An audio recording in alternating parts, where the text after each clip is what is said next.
everyone, it's Jason Gower, Client Communications and Marketing Manager at Veolia Australia and New Zealand. We're here at the Veolia booth at OzWater'16, which is Australia's largest exhibition and conference. Today I'm actually joined by Anders Haarbo, the Vice President of Kruger. Thanks for coming all this way to Australia.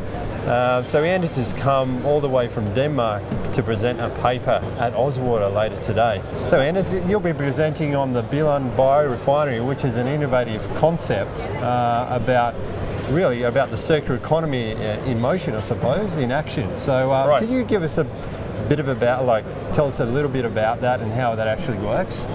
Sure. Billund Biorefinery is actually turning a wastewater treatment plant into a biorefinery. And what that means is that we're not only treating waste and wastewater, yes, but we're also doing it in a way where we preserve the energy from the wastewater. So we extract as much energy from the wastewater as possible and yes, from the waste. And at the same time, we treat the water using the least energy as possible. And the result is that we actually get more energy out of the water than we spent treating it. And when this is fully implemented in 2017, we will have extracted 200% more energy than we use treating it. And that energy can then be going into the local grid back to the local citizens. Oh, that's fantastic. So how much actual energy does it produce? How many houses, say, would it power? It would power about 400 houses full time. Okay, great. So what types of technologies were required to get it from a typical wastewater treatment operation to that of a biorefinery?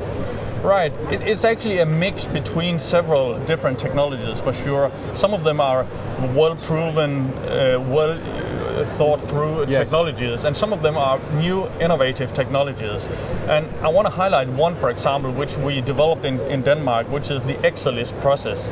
It's a thermal hydrolysis process where we heat up the sludge to about 160, 170 degrees Celsius under high pressure, 10 bars, and we then destroy the cell structure of the sludge, releasing the intracellular organic compounds, which will then increase the energy that we get out of it. This is a very well-proven technology as such. However, this one is a new one because it normally is a batch process where you do it in several tanks. This is a continuous process which has several benefits when you're talking about heat exchange and heat recovery. The other thing is that we can push a much higher total solids through this process compared to the batch process, which means that you don't need to heat up as much water. Okay. So it's a much more energy efficient process compared to the traditional ones. Oh, okay, fantastic. So in terms of the environment, what are the key environmental benefits that come out of a biorefinery concept? Well, there are actually several. I mean, this is all about the environment, all about the sustainability, environmental sustainability. As I said, that we recover a lot more energy than we normally do when we treat the wastewater. Yes. So this means that first of all, we treat all the wastewater and the waste without using any energy. We actually extract the energy from the waste and the wastewater. At the same time, we treat the wastewater to a much lower or much higher quality. We only use about 1/4 of the effluent limits, which means that our requirement is 8 milligrams of total nitrogen. Yes. And when this is fully implemented, we only release 2 milligrams of total nitrogen. At the same time, when we still produce 200% energy compared to what we use. Oh, fantastic. Okay, so in terms of any other water utilities thinking about doing this concept, any sort of key factors that they should keep in mind when transitioning from a traditional wastewater treatment plant to that of a biorefinery? Absolutely, absolutely. Several factors are involved in this, and obviously the energy price is very interesting. What is the price you have to pay when you buy energy? What is the price you get for the energy when you sell it?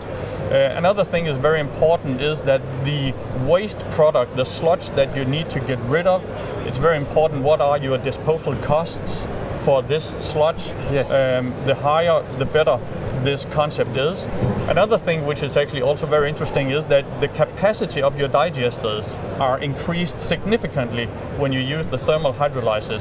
So if you have capacity constraints, this is also something to take into consideration.